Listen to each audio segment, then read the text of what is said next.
bersekolah dan bersembunyi di balik tenda. Pak, Kartini ingin melanjutkan sekolah. Kartini ingin menjadi gadis pribumi yang cerdas, memiliki cita-cita membuat derajat ini terangkat. Kartini tak mau dipingit, Pak, Bu. Tidak, Kartini. Bapak tidak bisa menuruti permintaanmu. Ini adalah adat istiadat sejak dulu. Perempuan tidak harus bersekolah tinggi, nak.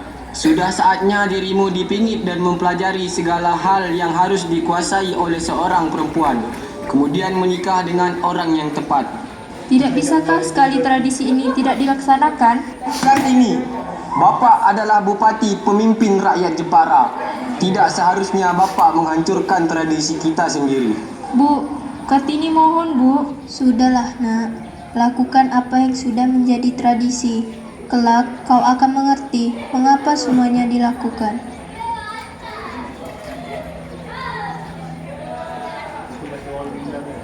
Kartini adalah anak perempuan tertua, maka ialah yang pertama kali merasakan bagaimana rasanya dipingit. Bagaimana rasanya dipingit ya? Entahlah Kartini, kau pasti akan tidak terlalu bebas untuk berinteraksi ke semua orang. Kau pasti akan selalu dikawal kemanapun kau pergi.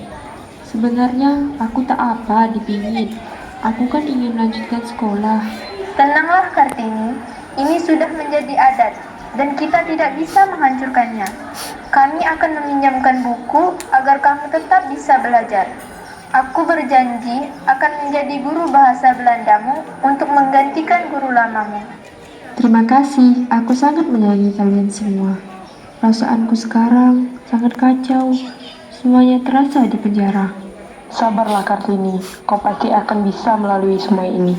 Kau perempuan yang tangguh. Ya, itu pasti.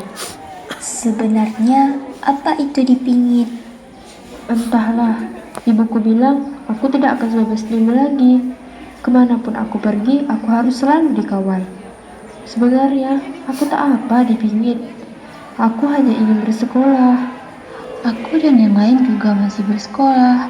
Kapan kita akan dipingit juga? Setelah kita baru mau 12 tahun, Ayu. Ya kan, Ringil? Ya, itu pasti. Kartini sedang duduk di salah satu bangku kayu yang terletak di halaman baris rumahnya. Tiba-tiba, dua gadis berwajah Eropa terlihat berjalan dari kejauhan. Kartini menyipitkan matanya dan segera tertawa gembira melihat siapa yang mengunjunginya. Mereka dua sahabatnya, Rosa dan Stella. Rosa, Stella,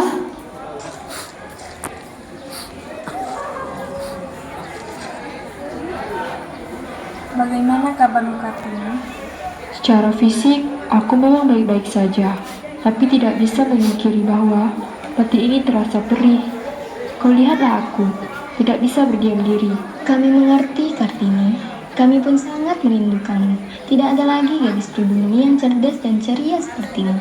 Jelas sangat terasa sepi sekali. Aku juga sangat merindukan kalian, tapi tradisi ini membuatku tidak bisa melakukan apa yang aku mau.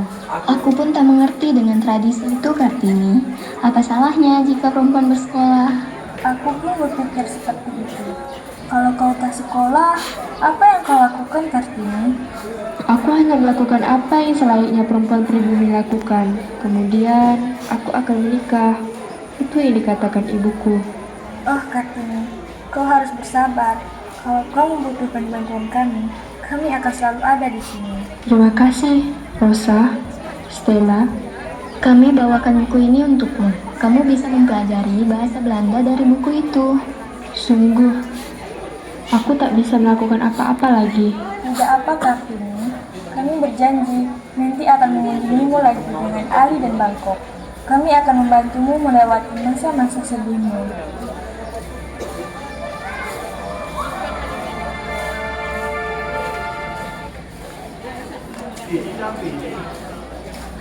Hari-harinya pun diisi dengan semua hal yang katanya harus bisa dilakukan oleh wanita sejati.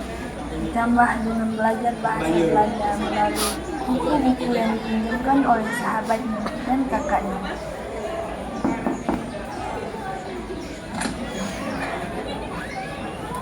Ayu, Utami, kita sedang apa kalian di sini? Ayo kita pergi. Ayo kita berkeliling ke Jepara. Kalian tahu kan, aku dipingit. Aku tidak bisa pergi tanpa pekawalan dan tidak bisa bebas berinteraksi dengan masyarakat. Kalau gitu, jangan sampai kita ketahuan Bapak dan Ibu Sawarti. Ayo kita pergi. Kita bertiga akan menjadi pengawalmu. Ayo, ayo.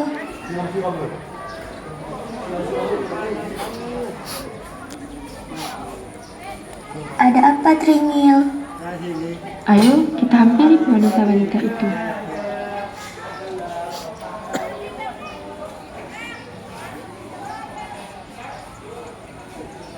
Apakah kalian putri-putri Adipati Aryo Sastroningrat? Ya, bagaimana kalian bisa tahu? Tentu saja, beliau adalah Bupati Jepara. Kami beberapa kali melihat kalian bersama Bapak Bupati. Mengapa kalian pergi tanpa pengawalan? Apa kalian tak dipingit? Bolehkah saya bertanya? Boleh. Apakah memang dipingit adalah hal yang harus dilakukan seluruh masyarakat pribumi? Tentu saja, ini ada sejak zaman nenek moyang kita. Lagi pula, dipingit itu membuat kita bisa menjaga diri dan terus berhati-hati terhadap kaum laki-laki yang bukan murid kita sebelum kita menikah. Lalu, apakah itu bersekolah? Kami rakyat biasa. Sejak kecil kami tidak bersekolah. Yang dapat bersekolah hanya rakyat Belanda dan kaum pribumi. Selain itu, tidak ada yang bersekolah, terkecuali laki-laki. Lagi pula bukannya wanita tidak perlu bersekolah. Suatu saat mereka akan menikah dan kembali melakukan hal yang seharusnya dilakukan oleh wanita seperti kami.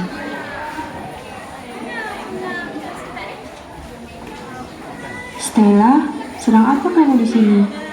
Apakah kamu bersama dengan sahabat-sahabat yang lain? Tidak, aku bersama kedua orang tuaku. Benarkah? Aku ingin bertemu dengan mereka. Kau bertemu dengan Tuan dan Nyai Abaidana. Sebentar, Kartini. Ada yang harus aku bicarakan denganmu. Aku harus pergi, Kartini.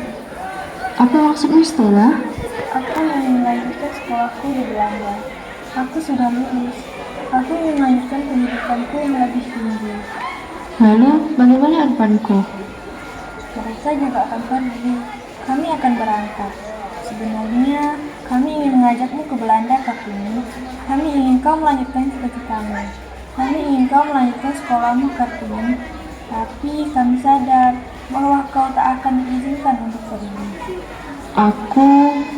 Aku tidak tahu harus bagaimana, Stella. Kita masih bisa berbalas surat, Kartini. Yakinlah bahwa aku akan menceritakan keadaan di luar sana. Hari-hari dilewati oleh Kartini dengan lebih semangat.